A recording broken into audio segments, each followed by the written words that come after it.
आदरणीय अध्यक्ष महोदय, गीता में एक श्लोक है, यदा यदा हि धर्मस्य ग्लानिर्भवति भारत अभ्युत्थानं धर्मस्य तदात्मानं सृजाम्यहम्। इस श्लोक का मतलब है भगवान श्री कृष्ण अर्जुन कोई नहीं कह रहे, अर्जुन के जरिए पूरी सृष्टि को कहने की कोशिश कर रहे हैं कि जब जब पृथ्वी के ऊपर धर्म को कुचला जाएगा और जब जब अधर्म बहुत ज्यादा हो जाएगा, तब तब मैं उत्पन्न होऊंगा, तब तब मैं अवतार लूंगा। एक तरह से भगवान ने मानव जाति को एक बहुत बड़ा भरोसा दिया है। कई ऐसे मौके आते हैं मानव इतिहास में जब अधर्म बहुत ज्यादा हो जाता है, बहुत ज्यादा हो जाता है और लोगों को लगने लगता है कि सच्चाई से कुछ नहीं होगा, ईमानदारी से कुछ नहीं होगा, अधर्म करने से ही होगा। चारों तरफ अधर्म का बोलबाला हो जाता है, आदमी, अच्छे लोग उम्मीद खो बैठते हैं।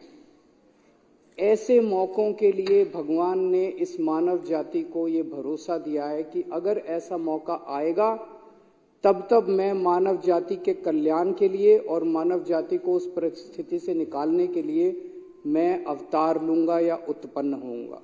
ये बहुत बड़ा भरोसा है भगवान का मानव जाति को। आज हमारे देश के अंदर जो घटित हो रहा है, ये कुछ उसी तरह की परिस्थिति है। चारों तरफ अधर्म का बोलबाला है, चारों तरफ इतना अधर्म हो गया है, इतना अधर्म हो गया है, चारों तरफ इतना अधर्म का बोलबाला है कि लोगों को लगने लगा है, आपस में चर्चा करने लगे हैं कि यार अब ईमानदारी से कोई फायदा नहीं है, अब सच्चाई से कोई फायदा नहीं है, सच्चाई के रास्ते पे चलने से कोई फायदा नहीं है।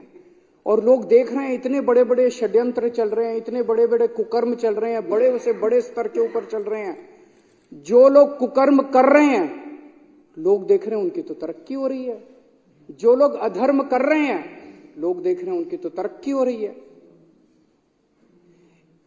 देश में 75 साल के बाद इस देश के गरीब बच्चों को अच्छी शिक्षा और अच्छे भविष्य की उम्मीद देने वाला मनीष सिसोदिया आज जेल के अंदर है, धर्म जेल के अंदर है।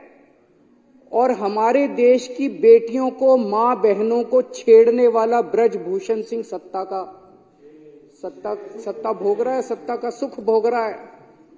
आज इस देश के अंदर मोहल्ला क्लिनिक बनाने वाला, गरीबों को गरीब दवाइयां दिलवाने वाला सतेंद्र जैन जेल के अंदर है।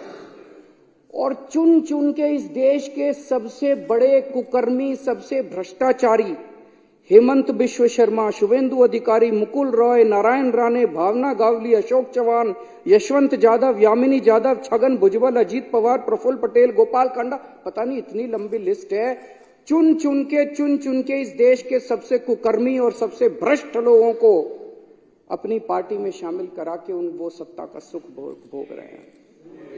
ईमानदार लोग जेल के अंदर हैं।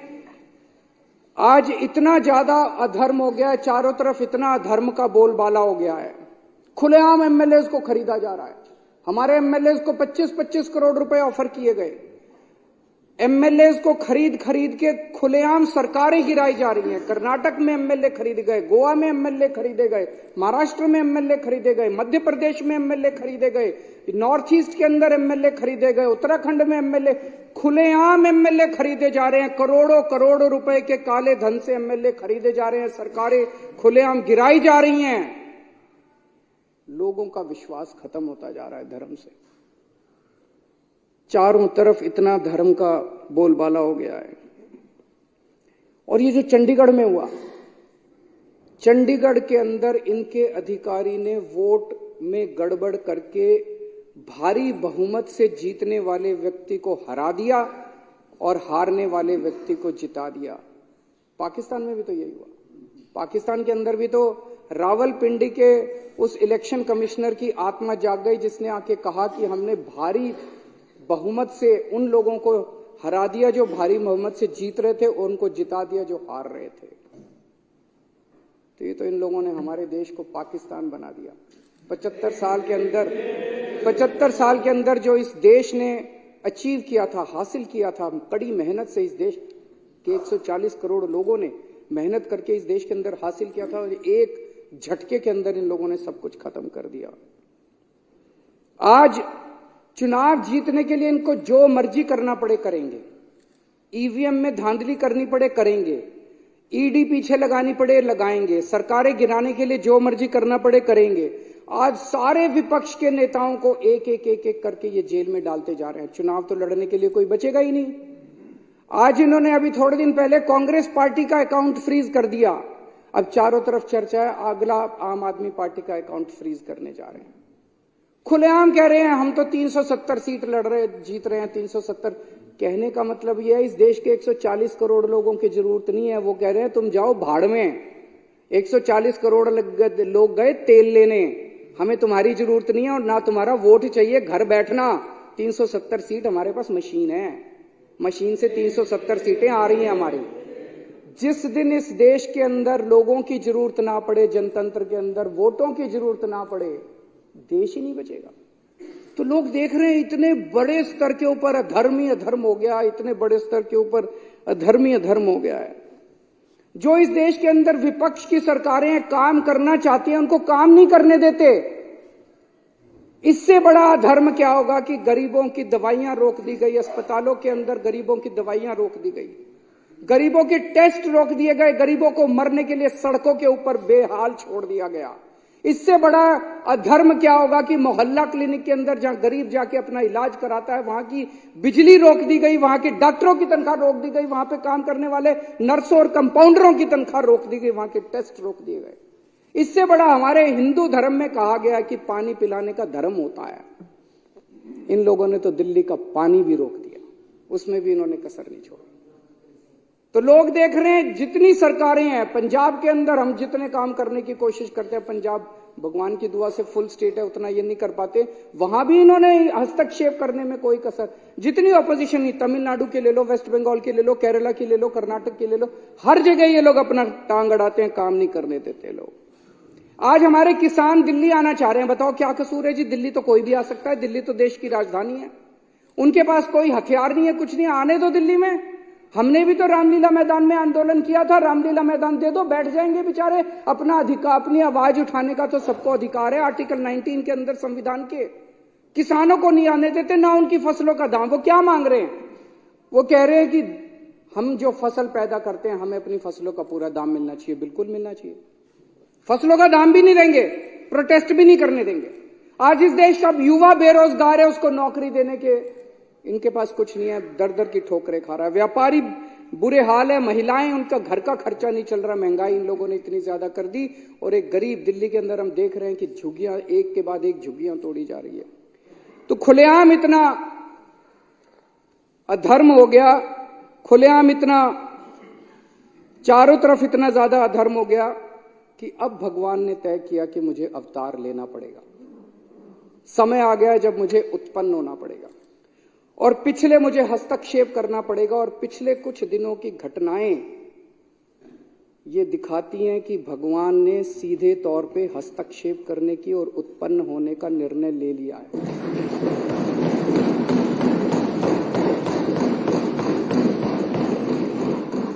तीस जनवरी को चंडीगढ़ में मेयर का चुनाव हुआ। सुबह वोटिंग पड़ी, वोटिंग पढ़ने के बाद एक प्रिजाइडिंग ऑफिसर था, पीठासीन अधिकारी अनिल मसीह, इन्हीं का आदमी था। अनिल मसीह तो मोहरा है, पीछे तो वो हैं, उन्हीं का आदमी था। उस दिन इन लोगों ने तय किया कि आज उस हॉल के अंदर द्रौपदी का चीरहरण करेंगे। उन लोगों ने, इन कौरवों ने तय किया कि आज हम जनतंत्र का, भारतीय जनतंत्र का चीरहरण करेंगे। पूरी प्लानिंग करके आए थे। उसने तय किया कि मैं असली वोटों के ऊपर उनको ठप्पे मार मार के, डिफेस कर करके उनको इनवैलिड घोषित कर दूंगा और हारे हुए को जिता दूंगा। अब वहां पे श्री कृष्ण जी पहुंच गए द्रौपदी का चीरहरण रोकने के लिए। उस कमरे में दिखाई नहीं दिए किसी को, दृश्य थे, लेकिन थे वहां पे। आप लोगों ने अगर वीडियो में देखा हो, वीडियो में वहां जितने बीजेपी वाले मौजूद थे सारे कह रहे हैं कैमरे ऑफ करो, कैमरे। देखे आपने वीडियो? सारे चिल्ला रहे हैं कैमरे ऑफ करो, कैमरे ऑफ करो। कैमरे ऑफ क्यों नहीं हुए? श्री कृष्ण जी वहां मौजूद थे, उन्होंने कैमरे ऑफ किए। इन्होंने पूरी कोशिश करी कैमरे ऑफ करने की, उस दिन कैमरे ऑफ नहीं हुए। ये कोई संयोग नहीं है, ये ऊपर वाले का इशारा है, ऊपर वाले का हस्तक्षेप। इतनी बड़ी दुनिया की सबसे बड़ी पार्टी जो पूरे दुनिया के अंदर, हम तो सबसे बड़ी पार्टी, सबसे बड़ी पार्टी को 5 मिनट के अंदर भगवान ने पूरे देश के सामने बेनकाब कर दिया। जो लोग द्रौपदी का चीरहरण करने आए थे, जो लोग भारतीय जनतंत्र का चीरहरण करने आए थे, भगवान श्री कृष्ण ने उनको पूरे देश के सामने उनका चीरहरण करके छोड़ा। और अध्यक्ष महोदय, उसके बाद की जो घटनाक्रम है, जिस तरह से सुप्रीम कोर्ट के अंदर ये मामला चला, हम लोग अदालतों को मंदिर की तरह मानते हैं।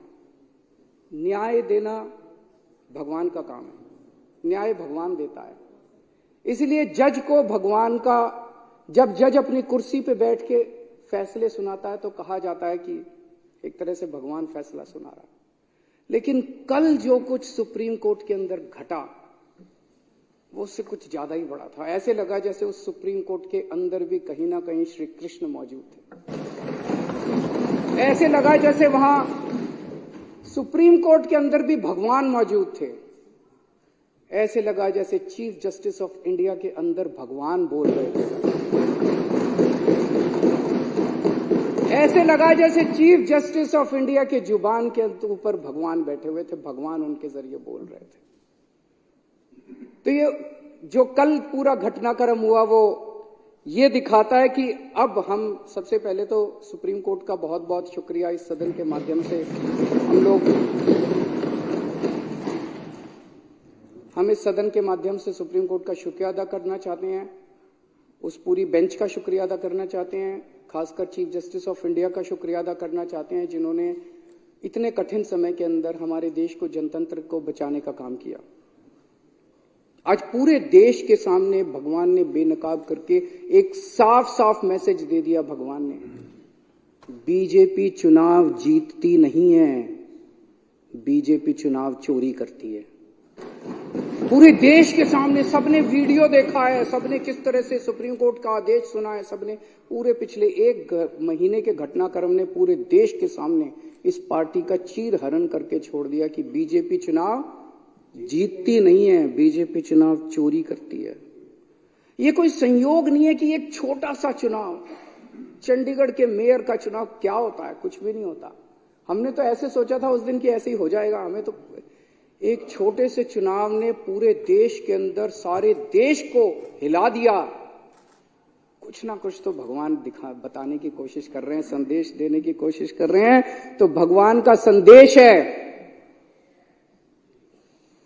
मैं आ गया हूं।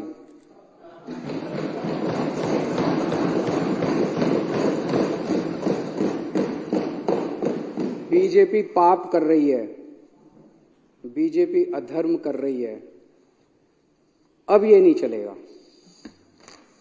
जिन लोगों को लगता था बीजेपी हार नहीं सकती, भगवान ने दिखा दिया कि अगर चंडीगढ़ के मेयर का चुनाव हार सकती है तो बीजेपी देश का चुनाव भी हार सकती है।